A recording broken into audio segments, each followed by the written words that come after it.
back to his home country of Australia. What, 2 weeks? Yeah, so see that center on the right side of your screen there where the World Supercross icon, so the center of the starting lane, that's kind of nicknamed like the doghouse, right? That's where the FIM official drops the gate. Okay, so we've got Justin Cooper on the outside with first gate pick. He went to the outside of the doghouse, and you got Tomac just to the inside. All right, here we go. You see the clock ticking down. We're inside of 30 seconds to go to the gate drop. Final adjustments to the goggles. Get yourself where you need to be to get the proper start. Get that bike feeling just the way you want it. Give it a couple of revs and get ready.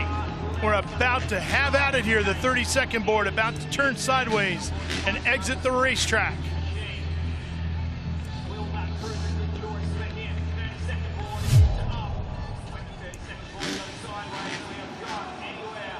Tension starting to build. There goes the 30-second board. We're ready to go racing here in BC Place. Drop the gate. Headed to Carpe, turn number 1. And it's Tomac out front, but boy, he slipped right in the middle of the corner.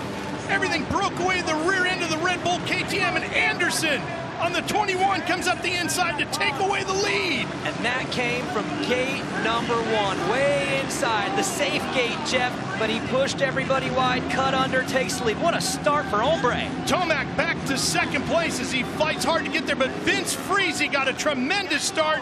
He's in front of Tomac now, just by a hair on that start. So it's the start versus the KTM as they come at you here. And there's Justin Cooper, the 32 on the Yamaha, the wild card for this event, has made his way past Freese also, and Christian Craig's in there. Watching Tomac on that Red Bull KTM, Cooper right behind him now. Here's Anderson blasting through the whoops. Where's the start? There it is. Christian Craig up here on the 28 as well. He's holding down 4th right now. Freese has slipped back to 5th. Roxon trying to come up as quick as he can. He sits in 6th right now. Well, and for Ken Roxon, Jeff, the sweep, the perfection, everything going your way, well, he's being challenged right now. He's going to have to be his very best in a quick race and go through Craig and Cooper and Tomac and Jason Anderson, who is taking off with a 1.6-second lead. Again, this is another short 8-lap race with 10 points up for grabs for the winner. Well, Ken Roxon, that 94 there, the red plate, he's your points leader. This is the most adversity that he's had to face so far in this young championship. Oh, Savatgy off into the tough blocks, but he keeps it going. Yeah, and you see Freese's dropped back quite a few places. He got a good start, but everything was happening way too quick for him. Roxon is closing on Craig. That's quickly going to become a battle for 4th. As we continue to watch Anderson getting hounded by Tomac. Tomac a little bit higher up on that berm, gets a great drive off into this next rhythm lane as they come to the finish line jump. Anderson knows he has company. Tomac on the inside, new leader here in BC Place, and the crowd comes to life here in Canada. Anderson trying to cut down and kind of counteract what Tomac was doing, hit some tough blocks. Luckily, he didn't go down. Now, though, one of those tough blocks kind of kicked out in the middle of the track, so the other rider is going to come around the turn and have a little surprise. Roxon up to 4th very quickly. Now up to 3rd on Justin Cooper. So that early race pace that he has, he is using it, and he better, because now Eli's got that clear track. Kenny's got to get by Jason quick. He's got his teammate in front of him on the other PMG bike, the other Suzuki. Anderson right there in the 21, then Roxon. Cooper on the 32, and Craig coming inside of Cooper. Put him in front of that. That's going to move Christian Craig up to 4th, and Cooper slides back to 5th. Yeah, how do you got to feel if you're Justin Cooper? You went out and won Super Pole, then all of a sudden now here in race 1, you're getting shuffled back a little bit. But again, that's the difference between one lap and a whole race, right, Jeff? And we're halfway through this one, so there's still plenty of time for Roxon. If he can make another pass here, get around Anderson quickly, he might have a shot at Tomac before this is over. Let's go get an ad from Kristen Beat right now.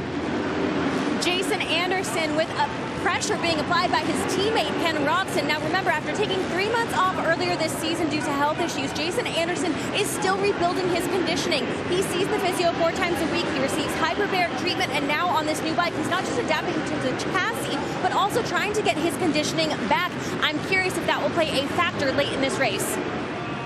Taking a look at these lap times, Ken Roczen fastest lap with a 54.5. Eli's just a 1/10 slower than that. So really, those are the two fastest riders on the track. Visually, though, it looks like Christian Craig there, sitting your screen on the quad block Honda. Something is definitely working right for him, and currently setting back and forth. But I keep my eye on that number 28 also. Tomac was even quicker on that last lap, extended the gap to 2 seconds between him and Anderson, but Roczen is closing the gap between him and his teammate. Here they come, Anderson on the 21, Roczen right behind him on the 94. And this might be a sprint race, but these races now count towards your overall and the championship. So for Ken Roczen, if he wants a shot at that overall, every pass is going to matter. So you can't just settle into third and then kind of speed your way into the final race. This pass might matter when it all is said and done.